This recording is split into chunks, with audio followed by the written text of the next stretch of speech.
Breaking News. Segera hindari suara radio ini jika Anda sedang dalam keadaan di luar kesadaran atau gila karena lemahnya kemampuan otak untuk mencerna gagasan sederhana yang implisit maupun eksplisit dalam berita syarat opini ini. Hati-hati, ini adalah sebuah kelakar serius dari Bob Sadino, pengusaha sekaligus petani sukses nasional. Breaking News Hunting Team tergelitik untuk ikut mengangkat berita dari acara Entrepreneur Talk Show atau seminar pengusaha yang diadakan di Intan Room, Hotel Nikki, Denpasar beberapa waktu lalu. Masih dengan gaya eksentriknya yang khas, bercelana pendek di forum resmi sekalipun, bahkan bertandang sebagai tamu kenegaraan di Istana Negara.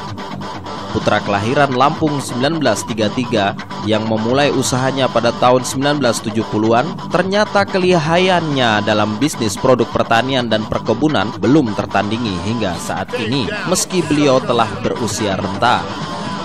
Pilihan berbisnis ini dilakukan setelah dirinya memutuskan berhenti dari sebuah perusahaan Belanda dengan gaji yang sangat cukup.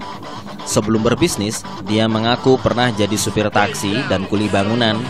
Beliau terkenal dengan suksesnya merajai pasar telur dan ayam potong broiler yang mulai dipasarkan oleh beliau sejak orang Indonesia hanya tahu telur dan ayam kampung potong, serta jagung manis dan melon di era 1982-1983 untuk kebutuhan perhotelan dan meledak hingga Breaking News ini diturunkan. Uniknya, beliau menyatakan tidak paham atau tidak menggunakan paham teori-teori ekonomi yang dijejalkan di bangku-bangku sekolah. Beliau tidak percaya dengan tren bisnis.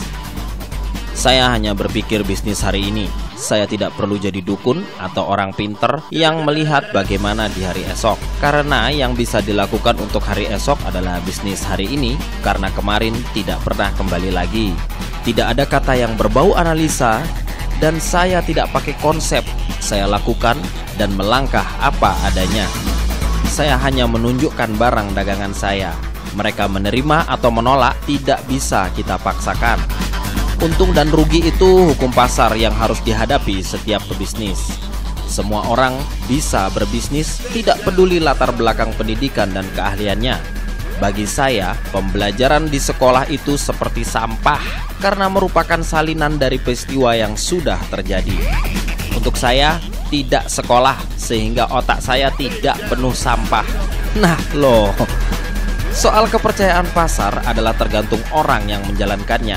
Yang penting punya keberanian untuk melangkah.